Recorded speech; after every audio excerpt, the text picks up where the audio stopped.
Now we have our 20 stitches, chain stitches that we've made. It's important to note here that you don't want to make your stitches too tight or too loose. If you'll notice, my stitches are pretty uniform.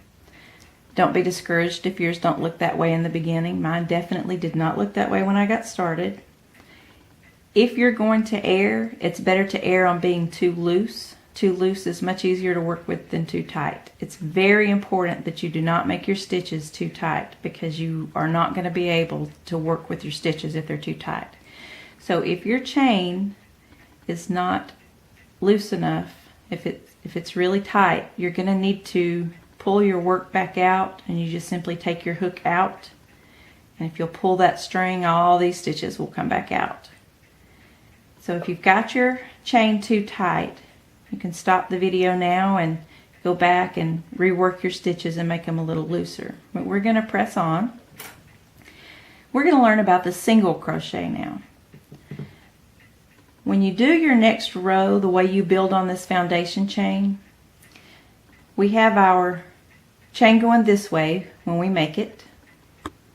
You're going to simply flip it around to where the bottom side, the top side had the V stitches, well, your bottom side has these little bumps or ridges across the bottom side.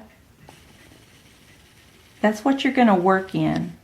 Now there's different ways that you can do this. You don't have to go in this ridge, but when you're learning, this is the easiest way to do it. It's much easier to handle and makes a much cleaner edge. So for a beginner, I recommend going into this back ridge rather than some of the variations. When we get into beyond the basics, we'll start talking about some of the other alternatives that you can do. But for now, it's just going to be easier if you'll go in here. When you're doing a single crochet and you're coming back on the next row, you always want to skip this little first stitch right here. That's called your turning chain. So we made 20 chains. When we get done with this first row, we're only going to have 19 stitches because we're skipping that stitch. And you're going to insert your hook in the second stitch away from your hook. When you see a pattern that says insert hook in the second chain from hook, that's what that means. You just skip that very first stitch and go here. So now we have 2 loops on our hook. And just like with our chain stitch, we're going to go from behind, over the top, catch it with your hook, except this time you're going to pull it through both loops. And to steady your work, if you will hold the bottom of your stitch with your pointer and your thumb of your left hand, and then pull this loop through with your hook with your right hand, that will make that a lot easier to pull through there. And again, we're just going to go into the very next stitch, insert into that back ridge, yarn from the back over the top, pull through that little notch. We have 2 loops, yarn over the back and over the top, pull through both loops. And that's your single crochet. Again, make sure that you don't do this too tight. Too loose is okay, you can work with that, but too tight is very difficult to work with. Insert your hook. And again, this is called a yarn over. When you go from the back and over the top, when you see patterns, you'll see the YO, that means yarn over, and that's what that means. Yarn over and pull through the loops. Insert your hook, yarn over, and pull through 2 loops. And this is your single crochet, and that's what it should begin to look like. Go ahead and do that till the end of the row. And once you do that, we're also going to do 10 rows of the single crochet. So if you want to go ahead and do 10 rows, you can do that. Just remember, you're going to wind up with 19 stitches,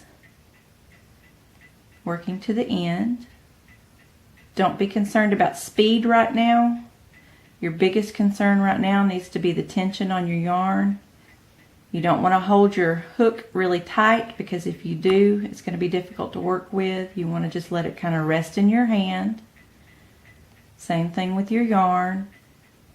If you try to hold it and manipulate it by holding on to it really tight, that's how you wind up with really tight stitches. If you want a looser stitch, practice going slower and holding your hook and your yarn loosely in your hand.